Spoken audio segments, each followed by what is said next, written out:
First of all, guys, how does it feel to be crowned Premiership Rugby Sevens champions? It feels awesome. It's always nice to win a bit of silverware, but I think it was extra special with the fact that we're kind of written off all week through the media. You know, having won the northern leg of it, and we thought we put in quite a decent show. We didn't really get much praise for it, not that we're looking for it, but we didn't really get a lot of recognition. So going into the final and beating the two of the top teams in Quins and Saracens made it all the better, I think. Yeah, I think definitely with the way it was sort of covered after the Sale event, I think you would have thought Sale had won that tournament, and especially with the way we went about it, I think the sort of style of rugby we played was exactly what was needed. You know, we managed to change the game to adapt to the sort of opposition we played, and we went around about our job really professionally. So it was positive on that front. And Marco? I think from a coach's perspective, you get more of the enjoyment from seeing the boys succeed, and the work ethic that they brought both at Manchester and down at the Stoop was phenomenal. So when we stand there in the touchline, we know the boys are going to put everything in. They'll literally die on the field if they have to. It kind of makes your job quite easy. You just try and pick a team and let them do their work. And Luke, you were awarded the Player of the Tournament award. That must have been pleasing. Yeah, it was nice, but you know, it was. I was just lucky enough to be chosen. I mean, the boys worked really hard around me, and that was no. It was. I think they were going to pick someone from the winning side, and I was just lucky enough to be on the end of a lot of the tries. So, you know, I kind of got. Can we just say, bearing in mind he's saying this, and he's in the changing room saying that he's got a bad back from carrying the team all night. So this is obviously his professional game face, but behind the scenes is a different character. And lads, I heard it was a good night in London afterwards. Yeah, it was nice to go out and celebrate with the boys. We didn't actually get out till about midnight, but we you know, it was just good to go and celebrate sort of our hard work, and you know, we'd put a lot in both the week before and on Friday night, and it was nice just to let our hair down for a little bit. It was a quiet one for the coaches, wasn't it, back at the hotel? By the time we got back to the hotel after clearing up the change rooms, these boys had all gone. They left us, ditched us.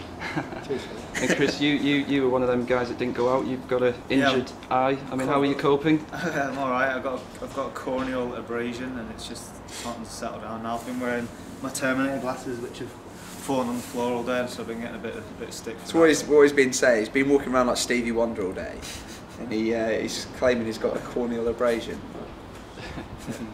And Luke, you were top try scorer during the night. I mean, what was the pick of the tries for you?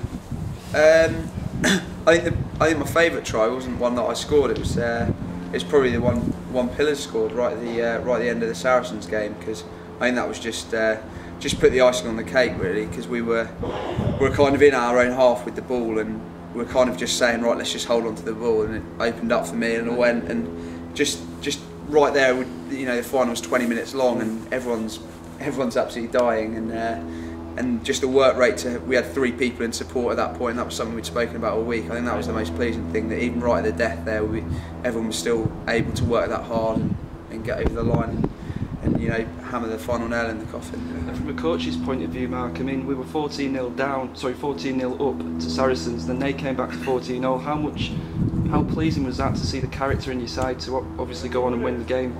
It was good. The Saracens game was very different to the Quins game for me, because in the Quins game we'd gone 12-0 down and we came back to win 17-12, so that was good, especially given the last 2 tries we scored to draw level and then win the game in the last 2 minutes of the game.